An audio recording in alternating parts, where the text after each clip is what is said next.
तो आदाब, नमस्कार, गुड इवनिंग, सत श्री अकाल। एक बार फिर आप तमाम लोगों का स्वागत है क्राइम तक की कहानी के इस एपिसोड में। उम्मीद है पूरी फैमिली अच्छी होगी, अपना और अपनों का ख्याल रख रही होगी। आज की कहानी एक ऐसी कहानी है जिसमें एक शख्स को अपनी ही बीवी के कत्ल के इल्ज़ाम में पुलिस गिरफ्तार करती है। गिरफ्तार करने के बाद उससे पूछताछ करती है, उसके 2 भाई को भी गिरफ्तार करती है और फिर आखिर में सर्कमस्टेंशियल एविडेंस के आधार पर पुलिस उस महिला के पति को 20 साल कैद की सज़ा देती है, जबकि उनके दोनों भाइयों को सबूत मिटाने के इल्ज़ाम में 2 और 3 साल की। करीब 10 साल उस शख्स को जेल गए हुए हो गया, बल्कि 11वां साल ही वो जेल के अंदर है। 20 साल की सज़ा में से 11वां साल शुरू हो चुका है सज़ा का, लेकिन आज भी उसकी बीवी की लाश कहाँ है ये किसी को नहीं मालूम। इस दौरान में पुलिस ने तमाम कोशिश कर ली, कई ठिकानों पर खुदाई की, लेकिन लाश बरामद नहीं कर पाई। हालांकि पति को सज़ा हो गई है। तो बगैर लाश के कत्ल की ये वो कहानी है जिसमें आज भी उस लाश का इंतज़ार है। ये कहानी है रानिया अलेद की। रानिया एक फ़िलिस्तीनी लड़की थी। बचपन में रिफ्यूजी कैंप में पली बढ़ी, फिर फ़िलिस्तीन और इजराइल के बीच ज़्यादा हालात ख़राब हुए तो वो वहाँ से सीरिया निकल गई। अब वो सीरिया में ही परवरिश पा रही थी, माँ बाप उसे पढ़ा लिखा रहे थे। सीरिया में ही इनकी मुलाकात फिर अहमद से होती है, अहमद अल-खतीब। ये पत्थर और नगीनों का व्यापारी था अहमद, और रानिया से करीब 9 साल बड़ा था, लेकिन वो भी फ़िलिस्तीनी था। तो अब सीरिया में दोनों देखते हैं, दोनों के घर वालों की रजामंदी से रानिया और अहमद की शादी हो जाती है। अब रानिया और अहमद की शादीशुदा ज़िंदगी ठीक ठाक चल रही है। कुछ वक्त बीतता है, फिर 2005 में रानिया को लेकर अहमद सीरिया से लंदन पहुंच जाता है, ब्रिटेन में आने के बाद ये लोग ग्रेटर मैनचेस्टर में अपना एक आशियाना ढूंढते हैं। वहाँ अहमद काम करने लगता है और धीरे धीरे वक्त बीतता है। रानिया के 3 बच्चे होते हैं, 2 बेटे और 1 बेटी। लंदन आने के बाद अब चूँकि रानिया का थोड़ा सा फ्रेंड सर्किल भी बढ़ा, माहौल भी बढ़ा, कल्चर भी बदला, तो वहाँ उसके कुछ दोस्त भी बने। तब उसके हिसाब से फिर उसका रहन सहन थोड़ा बदलने लगा। बड़ी आम बात थी, लेकिन अहमद को ये बात ठीक नहीं लगती। अहमद को लगता कि रानिया यहाँ आकर बदल गई है। वो उसके कपड़ों पर, उसके बाहर जाने पर उसे टोकने लगा। अच्छा, अहमद एक थोड़े से शक्की किस्म का भी इंसान था। उसे लगता था कि इंग्लैंड आने के बाद रानिया पर कोई भूत प्रेत या साया आ गया, कोई जिन जन्नात, और वो रानिया को बदलने की कोशिश कर रहा है। उसने कई बार उसको इस तरीके से अपने इलाज भी करना शुरू किया, लेकिन रानिया कहती थी मैं नॉर्मल हूँ, ठीक हूँ, और तुम खामखा गलतफहमी में हो, और मैं कपड़े कोई अश्लील तो नहीं पहन रही हूँ, बस ये है कि जिस तरह का देश है वैसा भेष है। लेकिन अहमद रानिया के इस बर्ताव और उसके कपड़ों और रहन सहन पे की वजह से उससे नाराज़ रहने लगा। इस चक्कर में मियाँ बीवी में झगड़ा होने लगा। झगड़ा चलता रहा। अब जब ये झगड़ा बढ़ा तो फिर रानिया ने एक रोज़ तय किया कि वो अहमद से अलग हो जाएगी और उससे वो डिवोर्स ले लेगी। ये बात है 2013 की। 2013 के शुरुआती फरवरी के महीने में अब रानिया अहमद से अलग हो जाती है। 3 बच्चों को अपने साथ लेती है और वह अलग जान पहचान के शख्स के ज़रिए किराए पे घर लेती है और वहाँ 3 बच्चों के साथ रहने लगती है। अहमद अब अलग है, उसके 2 भाई अलग रह रहे हैं। अब रानिया को अपनी ज़िंदगी भी जीनी थी, तो वो एक कॉलेज में एडमिशन ले लेती है इंग्लिश लैंग्वेज पढ़ने के लिए, और साथ ही वो ट्यूशन और बाकी चीज़ों के ज़रिए अपने बच्चों की परवरिश करने लगती है। सिर्फ 2-3 महीने हुए थे अलग हुए। अच्छा, जब ये अलग हुए इसका मामला ये कोर्ट में गया था। फिर रानिया ने कुछ एलिगेशन भी लगाए थे टॉर्चर, शोषण करने का, तो पुलिस में मामला था, अदालत में भी था। तो कोर्ट में ये मामला था और ये तय हुआ था कि रानिया 3 बच्चों के साथ रहेगी, लेकिन वीकेंड पे वो अपने 3 बच्चों को उसके फादर से मिलने देगी और फादर उसको अपने साथ घुमाएगा, जो भी है, क्योंकि बच्चे का हक उतना ही बाप पर का भी है। तो उस हिसाब से हर वीकेंड पे सैटरडे को रानिया अपने 3 बच्चों को लेकर जाती और अहमद के भाई के घर पर, अहमद के घर पर नहीं जाती, एक भाई अलग रहता था, अहमद के भाई के घर पर उन बच्चों को छोड़ देती और वापस चले आती। फिर जो टाइम ख़त्म होता वापस जाती और बच्चों को वापस ले आती। तो ये पिछले 1-1.5 महीने से ये सिलसिला चल रहा था, क्योंकि फरवरी में दोनों अलग ही रहने लगे थे और अभी डिवोर्स ऑफिशियली हुआ नहीं था, कोर्ट में मैटर चल रहा था। इधर अब रानिया अलग रह रही है बच्चों के साथ, कॉलेज में एडमिशन ले लिया। अहमद को अब ये बात और अखरने लगी।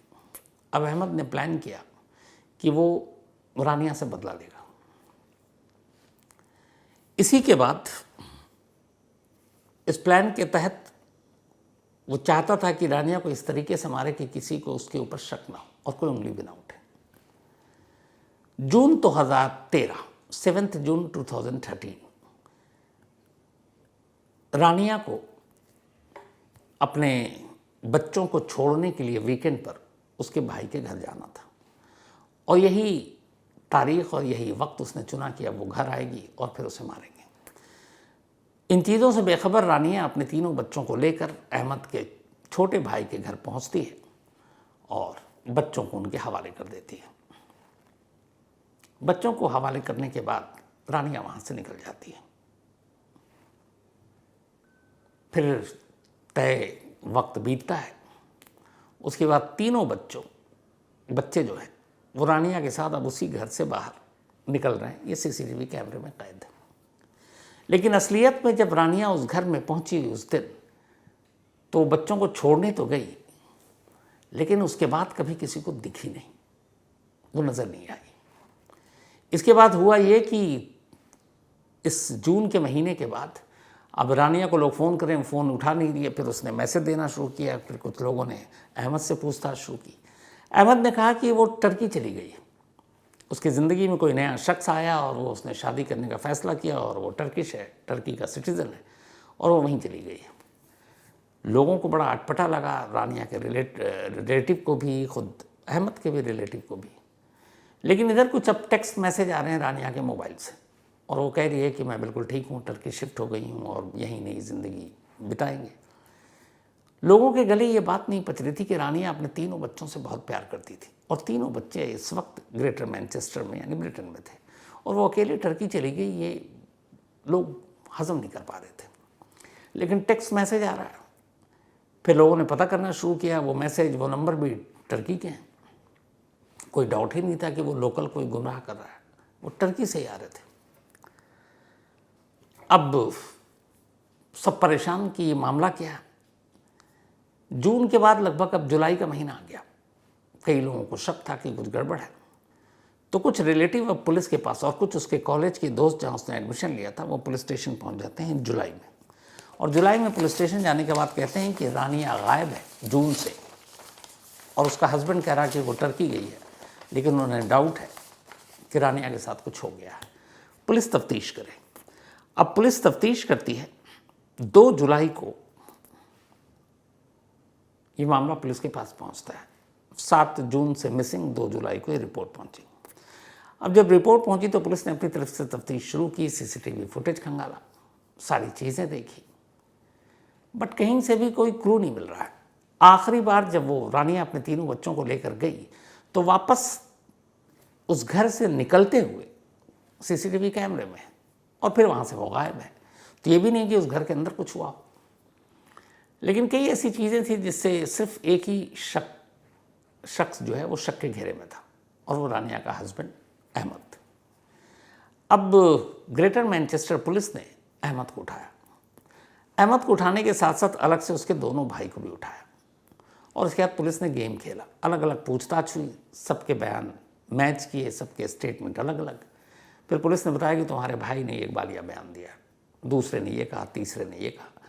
अब ये कंफ्यूज हो गए तीनों भाई कि सच में किसी एक भाई ने सच्चाई उगल दी है और इसी कंफ्यूजन में फिर अहमद ने अपना जुर्म कबूल कर लिया। उसने कहा कि मैंने अपनी वाइफ रानिया को मार डाला। अब पुलिस ने कहा लाश, तो उसने कहा लाश करीब इस जहाँ पे रानिया आई थी मेरे घर के वहाँ से 87 किलोमीटर दूर एक हाईवे के किनारे ज़मीन में दफना दिया। पुलिस हाईवे के किनारे लेकर गई, लेकिन कोई लाश खुदाई हुई, कई जगह हुई। अब मीडिया में ये खबर आने लगी। इसके बाद अहमद बताता जाता और पुलिस खोदती जाती, लेकिन कहीं कोई लाश नहीं बरामद।